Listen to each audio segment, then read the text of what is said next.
Hey Shalom, first and foremost, I want to give all praises, glory, and honor, which is due unto Yahweh, Ba'ashem Yahweh Shai, Ba'ashem Kakadash. Double honors to the apostles, bishops, and elders, a great, most honorable well, and Shalom to the elect of Israel, the elect of Yahweh Shai, starting with 144,000. And it's the brother Napash from the GMS UK camp, just coming back to you with a quick lesson.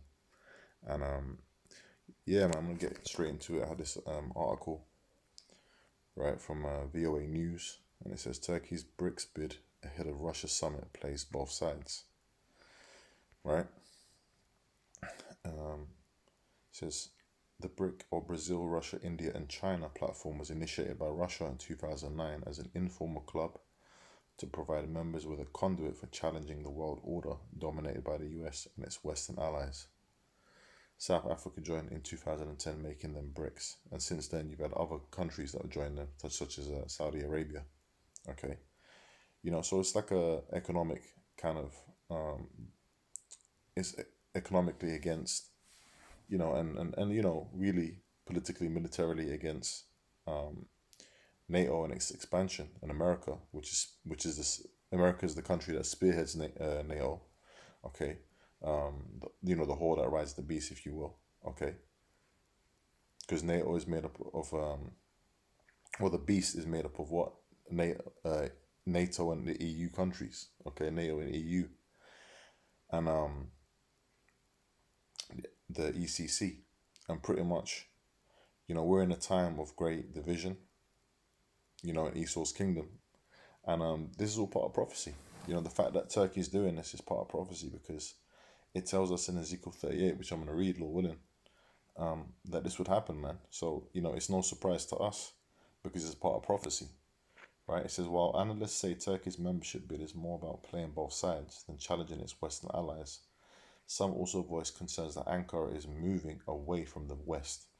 And Ankara, the reason it says that is because that is the capital of Turkey, Right, so this is Mark chapter 3, verse 23. It says, and he called them unto him and said unto them in parables, how can Satan cast out Satan? And right now we're in Satan's kingdom, okay? Which is the adversary. And who's the adversary? It's Esau. And if a kingdom be divided against itself, that kingdom cannot stand. So pretty much we're at we're in a time of great division between these different countries and also between the people. Okay, when you look at America, the division over there, it's on that place is like on the brink of civil war. You even had that movie come out recently called Civil War. And one of the taglines, one of the major lines in that movie was the guy was asking, what kind of American are you? You know, but on a global scale, you've got what geopolitically? You've got Russia and its allies, okay, against America and its allies. All right, and ultimately, even America's allies are going to turn on itself because it says, let's read the prophecy, right? Let's read the prophecy. This is Revelation 17 and 16. It says, and the 10 horns, which I mentioned earlier, the ECC, the European Union, right, which thou sawest upon the beast, these shall hate the whore being America, right, and shall make her desolate and naked, and shall eat her flesh and burn her with fire, meaning they're going to shoot nukes at America too. That's prophecy. There's no escape from that. All right, and you can see little telltale signs anyway of the relationship between America and these other countries that are so-called allies diminishing. Okay. Now, where was I reading? This is back in Mark chapter 3, verse 24. And if a kingdom be divided against itself, that kingdom cannot stand. And if a house be divided against itself, that house cannot stand. And if Satan rise up against himself and be divided, he cannot stand but have an end. All right. So we know that, the end of this man's system is going to come through what? World War III. Okay. Russia shooting its nukes along with these different countries against America. Okay. And Russia's, mentioned a couple times taking out that place. And I'm going to read some examples. This is Isaiah chapter 13, verse 17. It says, behold, I will stir up the Medes against them. And that's talking about when it says the Medes there, it's talking about the Russians. Even when you look at the ancient maps, where Russia is now, because you didn't have Russia like that in the ancient times. Okay. Right, that landmass was just like a wilderness. Now, when it says the Medes here, it's talking about Russia, right? Behold, I will stir up the Medes against them, which shall not regard silver, and as for gold, they shall not delight in it.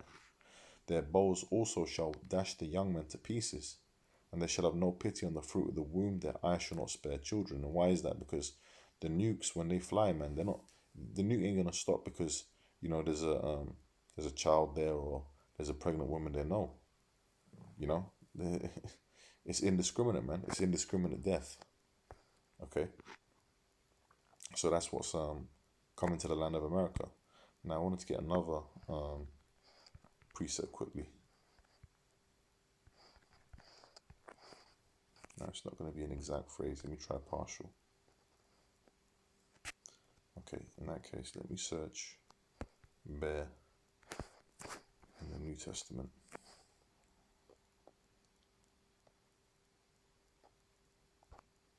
See, I've done that. Okay, there we go.